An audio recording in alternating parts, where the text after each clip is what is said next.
¿Qué tal? Y bienvenidos a su canal Reflexión y Pensamientos M. ¿Cuánto espacio físico necesitas para vivir en paz? En la primavera del año de 1960 en Brasil, se inauguró una nueva ciudad, llamada Brasilia. La proyectó un arquitecto llamado Oscar Niemeyer, y utilizaron los principios del movimiento moderno en la arquitectura, inaugurado por otro arquitecto muy famoso, le llamaban Le Corbusier. Esa ciudad proyectada desde cero fue creada con amplios espacios y se ideó como una ciudad vertical, es decir, con muchos edificios departamentales conocidos como condominios. La ciudad, desde un punto de vista arquitectónico, es muy bella. Pero hay un detalle. Durante mucho tiempo, esta ciudad tenía altos índices de violencia. Después, con el tiempo, se analizó el porqué de esta situación y se llegó a la conclusión que el estrés generado dentro de los condominios era el causante de la situación negativa que se vivía.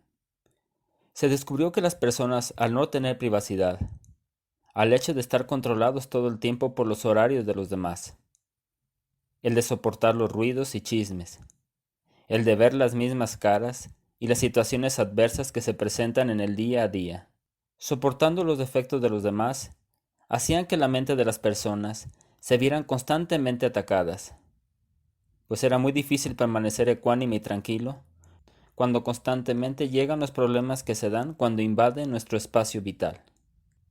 Aparte se descubrió que las personas necesitan para su salud mental el tener un espacio cercano a la tierra. El hecho de vivir en un alto edificio rompe el sentido de pertenencia y de seguridad que hacía que las personas perdieran la paz. Y cuando se pierde la paz, lo que le sigue es la guerra. Otro fenómeno que se observó es que había mucho pandillerismo, pues la convivencia era tan cercana que hacía que se incrementaran las relaciones tóxicas, ya que los espacios se concentraban, y necesariamente la convivencia entre los buenos y los malos era inevitable. Pongo este ejemplo porque el tejido social no es muy diferente. La sociedad moderna, en general, ha perdido la paz, que antes era tan natural. Porque hace 50 años o más, las ciudades eran muy diferentes. Tenían color y la gente convivía con más respeto y armonía. Todavía se escuchan los relatos de personas mayores, refiriéndose al pasado, que ellos podían salir en la noche y no tenían problemas, no sentían miedo de que los asaltaran o que vivieran con temor, o cómo dejaban la puerta abierta de la casa sin que tuvieran miedo de que alguien se metiera a robar. Asimismo, como en el transporte público, se cedía el asiento para que una persona mayor se sentase. También como había orden y hasta limpieza. Mas hoy, por el contrario, la situación se ha visto comprometida, pues las ciudades principalmente se han convertido en todo lo contrario. El ruido invade todo. La gente no tiene tiempo para relajarse. Todo es movimiento. Nada descansa. En muchas partes, literalmente, hay toques de queda, autoinfligidos por salir en la noche. Ya es a veces toda una proeza, por la cantidad de los peligros que hay al salir a la calle. Pero ¿cómo pasamos de ser una sociedad unida a ser una sociedad dividida? ¿Y con tantos problemas? Bueno, en el aspecto social, el ser humano aprende por comparativos. Así que analicemos la sociedad de nuestros abuelos o bisabuelos para saber cómo y en qué forma perdimos la brújula de la sana convivencia. Bueno, hace 100 años la gente era más del campo que de la ciudad, lo que hacía que la gente tuviera un arraigo a la tierra y a los vecinos, que en la mayoría de las comunidades eran familiares de sangre o familiares políticos.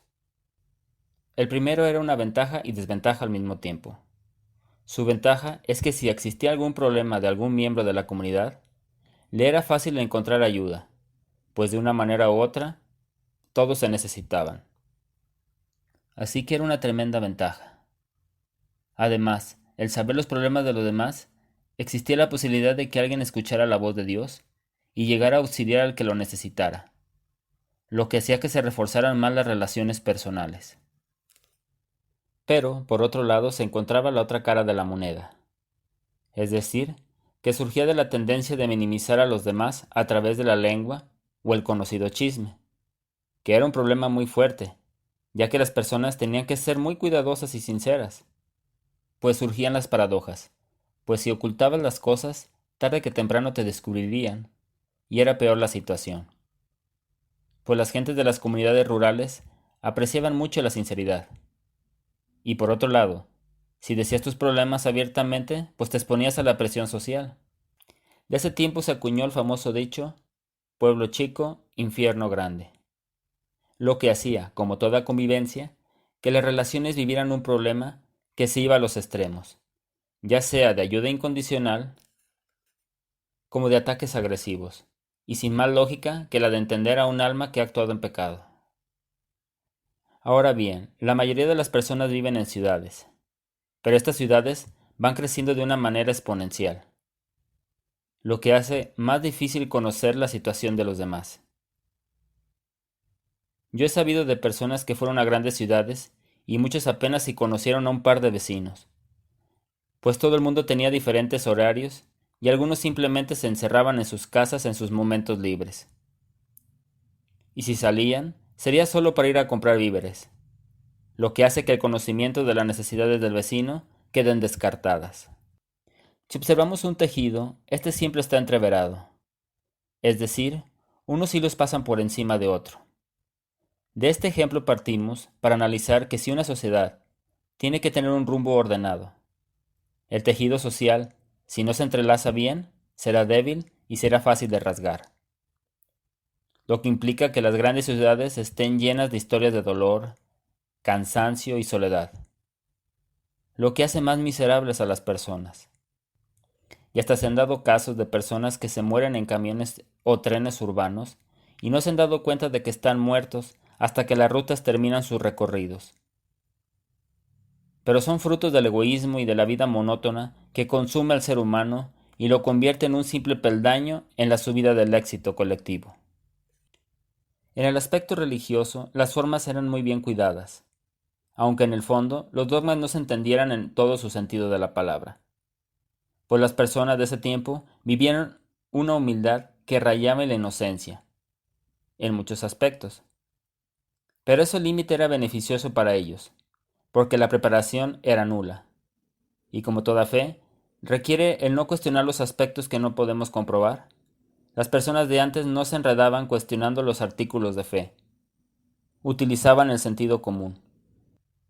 Y eso es una sabiduría empírica, pues como vemos, un principio de la sabiduría es conocer los límites de tu conocimiento, y al hacerlos, te vas conociendo a ti mismo, y vas conociendo el entorno. Es por eso que al no cuestionar su fe, dejaban tiempo para lo que sí se debe de cuestionar, que es nuestro actuar en este mundo. Entonces, al defender sus dogmas, necesariamente vivían conforme a los preceptos cristianos. En la mayoría de las casas se rezaba todos los días, y si había oportunidad, iban a misa los domingos y fiestas de guardar, así como también respetar los lugares sagrados. Y sabían convivir con la voluntad de Dios, pues siempre las frases Jesús te ayude cuando alguien estornudaba. Así como al entrar a una casa el saludo inicial era Ave María Purísima, a lo que la persona en su interior de la finca respondía, sin pecado original concebida. Así como al empezar un proyecto, un viaje o cualquier otra actividad, se acompañaba el deseo humano con las palabras divinas. Si Dios quiere, si Dios lo permite. Eran muy conocidas las bendiciones de los terrenos o de las parcelas para sembrar, esperando el don de Dios y su divina misericordia. Y hasta este aspecto era muy importante, pues resulta que el campesino, al labrar su tierra, hacía uno de los actos de fe más interesantes, pues sembrar la tierra es un acto en el que colocas tu esfuerzo inicial, pero necesitas del clima para seguir adelante con tus proyectos. Pero la parte del clima es ajena al del campesino, por lo que la necesidad de la búsqueda de Dios y de la espera de su providencia resulta esencial. Es decir, el ser humano dejaba actuar y necesitaba fomentar su fe para seguir adelante. No había nada seguro, y era avanzar esperando, Así que caminando y sembrando la tierra, miraban hacia el cielo, esperando el amor de Dios. Y es curioso, pero aquel que quiera seguir los pasos de Dios vive entre la fe para dar el primer paso, la esperanza para proseguir el camino y la caridad como recompensa por esperar hasta el final. Y todos estos procesos lo vivían nuestros antepasados. Así pues, era muy común que los campesinos bendijeran sus semillas, y al final agradecieran presentando sus mejores cañas de maíz cuando terminaba la temporada. Compartían y agradecían su esfuerzo con aquel que les ayudó. Por otro lado, las mujeres estaban encargadas del hogar. Presentaban sus hijos al templo. Se encargaban de mandar a los hijos a la doctrina o a dirigir el rosario. Y también eran las que estaban más enteradas de las necesidades de la comunidad, porque convivían más, lo que hacía que las poblaciones se mantuvieran estables. Aunque también la ignorancia tenía un problema, pues no se indagaban en los elementos necesarios para entender la religión, y más de una persona defendía herejías sin siquiera saberlo, o interpretaban la Biblia y sacaban conclusiones sin sentido, porque no se comprendían ni se preguntaban siquiera si esta misma ignorancia los hacía actuar de maneras incorrectas o no, y ni se cuestionaban si estaban bien o estaban mal. Ahora bien, el aspecto religioso para estas últimas generaciones viene bombardeado por constantes frases filosóficas. Podemos resaltar 7 aspectos de estas mismas frases. Estas son: desconoce a Dios, vive el momento, tú solo vales si eres alguien importante, consume, pues los productos traen felicidad. No razones tu situación de vida, tu moral o los valores. Eso no existe. Pierde el tiempo en historias, películas o deportes sin sentido. Y a todo esto, es triste que ante esta situación la mayoría de la sociedad solo viva para reaccionar. Así pues, la religión es un accesorio o una costumbre que se heredó por las generaciones de este tiempo. Claro, no a todos, pero sí a la mayoría. Lo peor es que vemos el constante ataque a las instituciones religiosas, porque a la sociedad le urgen elementos que no cuestionen su interior, ni que les expandan su mente, a ideas nuevas, que destruyan su modo de vivir y su soberbia, que las van destruyendo, pero eso no importa, lo importante es vivir y ya. De manera que las figuras de autoridad son cuestionadas constantemente. Basta ver cómo es atacada la policía o el ejército, cómo se cuestionan los sacerdotes, sacando a relucir los defectos, pero rara vez sus cualidades. Entonces, al ser así, la única autoridad es la persona, con el título prohibido de menospreciar su opinión. El problema, que no debería ser, es el conocimiento. Mucha gente actualmente corre el peligro de creerse sabios, pues la sabiduría viene de Dios. Si no, es mero conocimiento sin sentido. Ya la gente cuestiona dogmas y creencias, sin siquiera colocar en su lugar algo que dignifique a la persona. Así que el mundo actual se basa en criticar todo lo que lleve a Dios. Y lo triste es que la ausencia de Dios pesa en la vida. Es decir, el vacío del corazón es una carga para el alma. Es por eso que las grandes ciudades son un conjunto de personas que conviven, se relacionan, pero viven en la mayoría de los casos solos. El que está al lado es simplemente alguien ajeno. Otro problema de esta ignorancia es que las relaciones familiares en el pasado estaban muy deterioradas, a tal grado que era muy normal que los hombres golpearan a sus mujeres o hijos, a veces simplemente por abusar de su poder o por desquitarse con alguien, si algo les salía mal. Y la frase que yo oía decir de hombres de antes es que los golpes se encariñan. O si dejan que la mujer se suba al talón, después se subirá a la rodilla. Si la dejas que se suba a la rodilla, pues entonces se subirá a la cadera. Si dejas que se suba a la cadera, después te tocará el cuello. Y si te ataca el cuello, al rato te atacará en la cabeza. Y esto hacía que el amor de la familia era, en varios casos, una fachada. Y los hijos vivían una misma sintonía. Los golpes, malos tratos y un sentimiento de inferioridad que hacían que su autoestima estuviera por los suelos.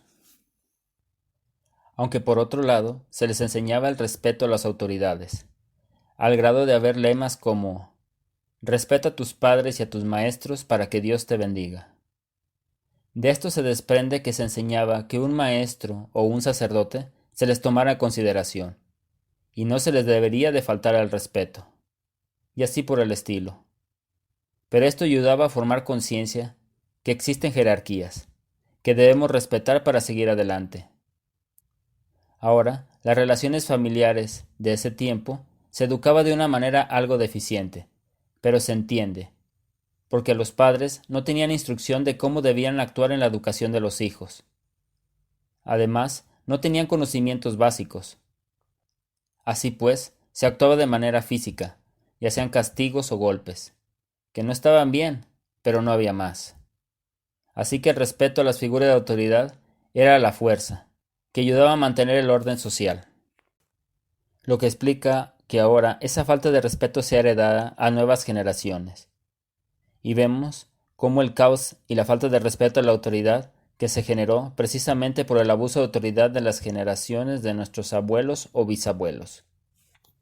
Y tan así eran las enseñanzas del pasado, que los ejemplos morales también estaban enfocados en mantener las figuras de autoridad intactas, pero que muchos ejemplos omitían la autocrítica. Porque una vez escuché este relato. Decían que una vez una mujer no aguantaba a su marido porque era muy borracho, y cuando llegaba, la mujer le insultaba y le reclamaba. Y así se repetía esa misma escena. Hasta que un día, la mujer, harta de la situación, cuando el marido llegó a la casa, la mujer le cerró la puerta y no lo dejaba pasar, a pesar de las súplicas que le lanzaba su marido. Pasó un rato y el marido le seguía insistiendo que la dejara entrar. Y ante la constante lata de oír a su marido suplicándole que le dejara pasar a su casa, la mujer salió y observó a su marido, pero ya no era su cara, sino el rostro de Cristo. Y ante esta revelación, la mujer lo dejó pasar y ya nunca lo cuestionó. Como vemos, hay algo de verdad en este relato, pues todos somos imagen de Cristo, al ser hijos adoptivos de Dios, y que la mujer debería de tener paciencia ante los defectos de su marido. Pero como vemos el ejemplo, solo se pregonaba para reforzar el sistema social, en la que el hombre debería seguir siendo el macho que no proveyera, y que no se le cuestionara, dejando a la mujer como un elemento pasivo, sin voz ni voto en la relación de la pareja. Pero qué diferente hubiera sido si al ejemplo anterior le cambiáramos la situación y dijéramos: había un hombre que siempre llegaba borracho a su casa. Golpeaba a su mujer. La pobre lavaba ajeno, pues el marido ya el lunes tenía que pedir prestado porque se había acabado el dinero para alimentar a su familia en el alcohol durante todo el fin de semana. También golpeaba a sus hijos, sin razón y sin motivo, por el solo delito de haberlos engendrado. Así que un buen día el marido llegó a su casa, como era normal en su conducta. Golpeó a su mujer y a sus hijos, pero al instante vio el rostro de Cristo. Y fue tan impactante que hasta la borrachera se le quitó, y de ahí en adelante dejó la bebida y fue un padre ejemplar. Así como vemos, este ejemplo no se relataba, pues cuestionaba directamente el machismo imperante de una sociedad que vivió en el interior familiar el silencio del vicio y la falta de amor. Los tiempos modernos nos han llevado a la deficiencia familiar. Los padres de familia están tan ocupados en proveer que se les olvida en dar amor.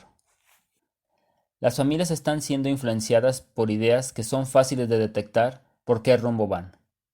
Por ejemplo, ya actualmente se enseña que a los niños son la clave de la familia, que son los que mandan.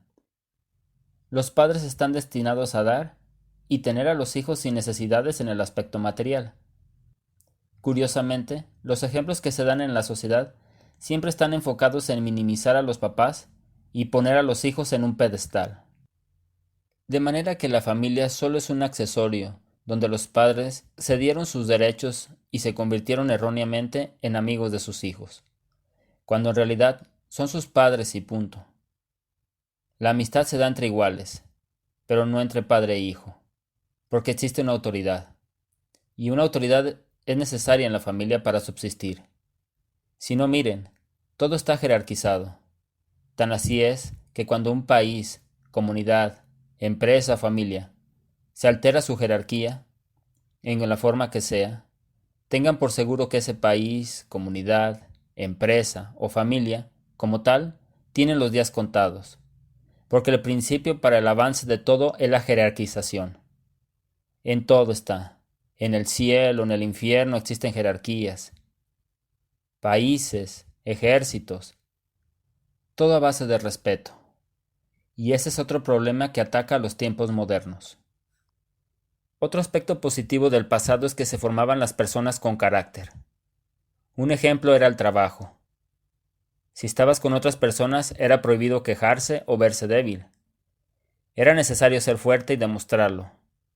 Y esto hacía que se formara el carácter. Y ese mismo se trasladaba a la vida misma. Así pues, la palabra valía y se cumplía, so pena de quedar como un deshonesto entre la sociedad. Los tiempos actuales, por el contrario, la gente solo piensa en sí mismos. No existe como antes la confianza que se daban en las personas. Y esto lamentablemente afecta a todos. Claro, por supuesto, no se recomienda confiar tan fácilmente, pues el mundo está lleno de engaños. Pero es triste vivir sin confiar porque la vida se complicó. Pero así son las cosas. El hombre se convirtió en lobo del hombre. Otro aspecto que vivieron nuestros antepasados fue la pobreza, y esto les ayudó muchísimo. Pues sé de relatos de personas que se ayudaban entre sí en los trabajos. Por ejemplo, si se sabían que alguien se había atrasado en su siembra, los vecinos o amigos se enteraban, pues se decían, fulano de tal se atrasó en la siembra, vamos a ayudarle con el trabajo para que se empareje. Y se ayudaban. Claro, que al recibir la ayuda, después él, el que lo recibió, tenía que corresponder dando su tiempo y su esfuerzo a los demás, para compensar. Así por un lado se ayudaban, todo salía más barato, se formaban lazos de amistad y unión. Y además, como la pobreza era generalizada, el sentirse superior económicamente en la mayoría de las personas era un sinsentido. También la pobreza ayudaba a no ambicionar sin medida, ya que no había muchos bienes materiales, así que pues no existía ese deseo desmedido de pertenencias. La gente se contentaba con poco. La vida se satisfacía, con un buen descanso, un plato de frijoles con chile de tomate, algún pan o tortilla. Así como lo relatan, la gente vivía una alegría especial. Cantaban como algo natural, y se contentaban con poco. Pero eso es ser feliz sin ser conformistas, porque vivían en paz. Ellos vivían así. Y además un componente básico para ser feliz es el desear intensamente a Dios, y por otro lado, un deseo escaso del mundo. Porque para ser feliz no necesitamos los bienes materiales. Necesitamos servirnos de ellos para ahorrarnos tiempo y esfuerzo, pero hasta ahí. Es clásico saber que las personas de antes vivían en contacto con la naturaleza, comían más orgánicamente, y no se complicaban la existencia con ideologías que lo único que hacen es saturar una mente ya cansada. Por lo tanto, no tenían el famoso estrés. Tan es así que muchas personas comían bien a los 80 o 90 años con estómagos fuertes, pues no se saturaron en su vida de problemas que hoy acechan a la sociedad. Aparte que no existía la contaminación que ahora padecemos. Los ruidos eran serenos y los ríos eran transparentes. Esto les ayudaba a vivir tranquilos por igual. Pues tristemente las ciudades están saturadas de contaminaciones visuales, objetivas y ruidosas. Tan es así que es casi imposible observar un atardecer sin que el smog o los edificios estorben. Y esto hace que la mente se encierre en un mundo muy pequeño, donde la rutina termina acabando con la poca paz que intentamos defender. En comparación de los tiempos actuales, la gente desea demasiado. Y eso es lo que genera la infelicidad. Porque el ser humano tiene un detalle. Está diseñado para amar a Dios. Y ese es el detalle. El corazón humano nunca se llena. Siempre desea. Porque así lo creó Dios. Porque al final, si el alma llega al cielo, La convivencia de Dios siempre será algo nuevo, siempre algo completo, eterno y sin contradicciones. Lo que hará el corazón feliz, porque para eso lo diseñó Dios. Por lo tanto, si nos enfocamos en las cosas, veremos que tarde que temprano éstas pasarán de moda, se desgastarán. Tendremos que invertir para actualizarlas. Necesitaremos renovarlas. Se tendrá el peligro latente de que nos las roben. Y sucederá lo que siempre sucede. Como no completa nuestra felicidad, pues entonces terminaremos rechazando, porque el mundo cansa, desgasta, y la sed de nuestro corazón buscará constantemente algo mejor. Como decía San Agustín, nuestro corazón estará inquieto hasta que no encontremos en él descanso. El problema del deseo es que la mayoría de las personas buscan los mismos fines, lo que hace que para alcanzarlos se generen injusticias, pues siempre habrá personas haciendo trampa para conseguir los objetivos. Así que el otro se convierte ya no en un vecino o un amigo del trabajo, sino en un competidor o adversario, que buscará lo tuyo y querrá arrebatártelo. Es por eso que la sociedad vive constantemente llenando vacíos. Pero tristemente el corazón humano no puede contener el mundo.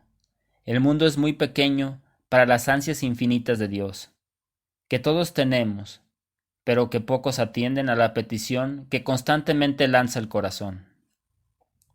Como vemos también, la gente de antes tenía tiempo para Dios, y al hacerlo se relajaban, porque cuando colocas tus penas en el consuelo divino, terminas aligerando tu vida de las presiones que la destruyen. Las personas actualmente, por el contrario, viven ocupadas y dejan a Dios a un lado, y bien dicen que el tiempo perdido los santos lo lloran. Otro problema es la falta de un sentido de vida en la sociedad. Se trabaja, se esfuerza por alcanzar los bienes, sean casas o automóviles. Se buscan cosas y viajes hacia diferentes lugares. ¿Pero para qué? ¿Qué sigue después? ¿O es que simplemente es vivir por vivir? Lo triste es que la ansiedad que se vive en las generaciones modernas están llenas de insatisfacción y falta de propósitos en esta vida. Es la constante de no encontrar el sentido a las cosas, lo que hace que se convierta en un callejón sin salida, que hace que la vida pierda esa chispa o ese color que hace que la esperanza no se termine. Como vemos, la sociedad ha caminado por sendas muy complicadas. La estructura social se encuentra peligrosamente al límite. El pecado abunda y ese pecado nos afecta a todos, pues todos somos parte de una red espiritual, que compartimos las consecuencias, ya sean buenas o malas. La sociedad va camino hacia el vacío espiritual. El detalle es si está preparada para las consecuencias negativas que tendrá que enfrentar, porque todo es acción y reacción, es decir, todo tiene consecuencias, querramos o no que suceda. Ahora bien, ¿qué hacer ante las situaciones negativas que vamos viviendo como sociedad? Porque, por un lado, no podemos evitar el rumbo que ya se tomó, pues libremente se hizo. Lo más triste es que la sociedad va a sufrir los resultados de sus acciones, pues todo se paga, y nadie sale exento del castigo. Pues en la parte social la gente se llena de temores, pues estos nacen de la fatiga y la soledad. En la parte espiritual la ausencia de Dios estará, y el fruto de la insatisfacción del alma será el vacío. Y tristemente, como grupo social, no encontraremos la solución tan rápidamente. Y veremos que todo el trabajo mundano no fue suficiente para llenar la plenitud del corazón humano. Así que nos corresponde seguir orando, fortaleciéndose interiormente, y no dejarse llevar por la vorágine de una vida que no va midiendo las consecuencias de sus acciones, porque tristemente nadie experimenta en cabeza ajena, y la mayoría de nosotros solo entendemos cuando vivimos las consecuencias de nuestras acciones. Lo mejor será poner el ejemplo, porque lo que es auténtico es lo que llama la atención. Unir la vida nuestra a la voluntad de Dios y valientemente seguirla. Porque si lo hacemos con convicción, eso nos llevará a seguir adelante. El odio se vence con el amor. Así como la indiferencia de esta sociedad se vencerá con el entusiasmo que guardamos en el corazón, que nace de la gracia santificante, dando frutos en el alma. Luchemos por una sociedad que necesita la valentía de los que siguen a Dios. No seamos apáticos ante el dolor ajeno y salgamos del corazón egoísta que nos hemos forjado. El camino nunca es fácil, pero si tenemos la certeza que Dios puede con todo esto y fomentamos la fe con obras de misericordia, haremos un mundo mejor. Ánimo, hoy más que nunca se necesita dar testimonio de Dios. Coloquemos la cruz de Jesucristo en nuestro corazón y con paso firme sigamos adelante. Que la mejor forma de ayudar a que los demás descansen en Dios es que primero nosotros nos santifiquemos. Hasta aquí este video. Gracias por brindarme de tu valioso tiempo. Si te gustó, te invito a suscribirte a mi canal, brindarme un me gusta y activar la campanita.